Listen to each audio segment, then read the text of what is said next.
OYO की policy में जो बदलाव हुआ है ऐसे हम जानना चाहेंगे क्या नए बदलाव हुए हैं। भैया, ओयो की पॉलिसी में बदलाव हुआ है, क्या आपके पास ऑर्डर आया है, क्या बदलाव इसमें हुए हैं? सर, अभी तक हमारे पास कोई ऑर्डर नहीं आया है। अभी तक हमें ओयो की कंपनी ने कुछ भी बात सूचित नहीं करी है कि ये लोग क्या कर रहे हैं या क्या नहीं कर रहे हैं। अच्छा, ये बताइए, जैसे इसमें नए टर्म्स अभी तक जो चल रहे हैं कि क्या में कपल्स को ही एंट्री मिलेगी, अगर अभी तक की बात करें तो किस तरीके से आप लोग यहाँ पर अभी तक रूम में एंट्री देते हैं? सर, हम लोग प्रॉपर आईडी लेते हैं, आईडी पे साइन कराते हैं, कस्टमर का फ़ोन नंबर दिलवाते हैं, तब हम रूम में पाते हैं। ऐसे हमारे साथ कुछ और यूथ भी हैं, उनसे इसका आप पक्ष जानना चाहेंगे। ये बताइए कि ओयो को लेकर एक नई पॉलिसी जारी हुई है जो काफ़ी चर्चाओं में केंद्र रही है, और ओयो को लेकर तो सोशल मीडिया पर हमेशा चर्चा का केंद्र रहता है। एज ए स्टूडेंट आप इस पॉलिसी को कैसे देखते हैं?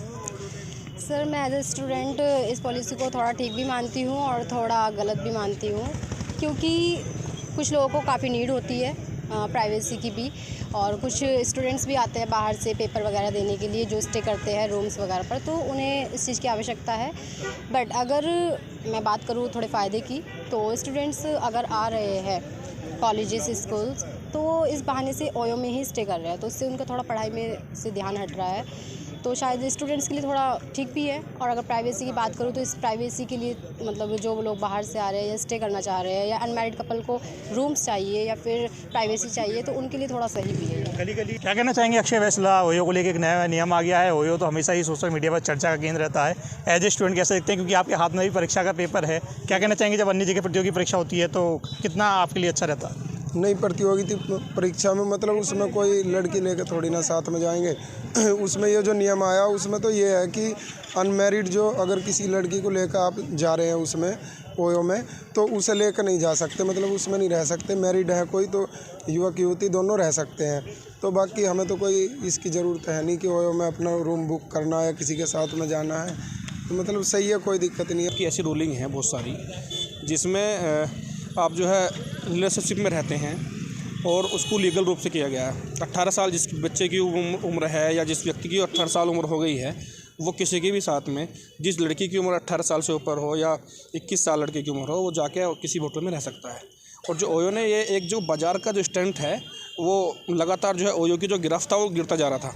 तो ये केवल मामूली तौर पे एक बाजारीकरण का जो एक नियम होता है ना, अपने आप को अप करने का है, और ऐसा स्टंट जो है बाजार के रूप में चलते रहते हैं जो है।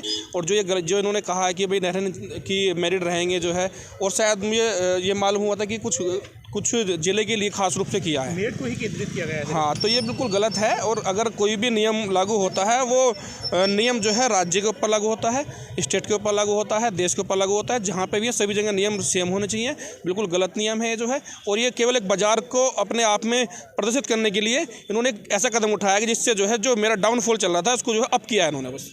देखो, इस तरीके से देखना चाह रही हूँ कि हर पॉलिसी का एक पॉजिटिव और नेगेटिव दोनों इम्पैक्ट होते हैं, लेकिन यहाँ पे 75% आजकल नेगेटिव इम्पैक्ट यूज़ हो रहा है यहाँ पे ओयो का, क्योंकि ओयो का नाम आते ही लोगों की जो मेंटलिटी है वो चेंज हो जाती है। वो सोचते हैं कि वहाँ पे मतलब अलग तरीके का ही काम किया जाता है, लेकिन वो इस तरीके पर्पज़ से नहीं सोचते कि मतलब अगर ओयो ना होगे तो मतलब जो कोई लड़की अपने फ्रेंड, अपने पेरेंट्स, अपने फादर या फिर मतलब कोई बिजनेसमैन वो अपने पार्टनरशिप फर्म में ऐड है और पार्टनर के साथ कहीं जा रहा है, वहाँ पे लेट हो गया और रात को स्टे करने के लिए वो वहाँ पे रुका, तो वो कहाँ जाएगा? अगर कोई भी सोचते हैं कि अनमेरिड कपल भाई कुछ ऐसी पॉलिसी लेके आओ ना जिससे सब चेंज हो जाए, पेरेंट्स को भी सेटिस्फेक्शन मिल जाए, और जो वहाँ पे रुकने वाले हैं, स्टे करने वाली जो जनरेशन है उसको भी मतलब यूज़फुल हो उसके लिए भी। तो इसलिए मैं सोचती हूँ कि गवर्नमेंट को एक ऐसा वो करना चाहिए जिसमें आइडेंटिफिकेशन लेनी चाहिए, जैसे पेरेंट्स का, मम्मी पापा का आधार कार्ड, जिससे पेरेंट्स सेटिस्फाई रहे और ओयो वाले भी सेटिस्फाई रहे कि वे अपनी पेरेंट्स की मर्ज़ी से ही यहाँ पे रुक रहे हैं। 2 मकान में 3 मकान में परमिशन किसने दी? उन्होंने दी ना, और वे खुद ही अपने नियम जो है बना रहे हैं। 2013 से 2025 आ चुका, आज तक उन्हें याद नहीं आया कि वो ये होटल में एंट्री किसकी देनी है। अब उनकी जो मार्केट थी वो ठंडे बस्ते में थी, अब उन्होंने मीडिया का स्टंट चलाया, ऐसा बयान देगा कि जो है वहाँ पर मैरिड कपल को एंट्री देंगे। भाई अभी तक ओयो द्वारा जो ये पॉलिसी लागू की गई है, लेकिन उसके जो ओयो संचालक जो इसके माध्यम से होटल के रूम बुक करते हैं, उनको इस तरह का कोई भी दिशा निर्देश लिखित में नहीं मिले। लोकलिटी मेड से विशाल भटनागर की रिपोर्ट।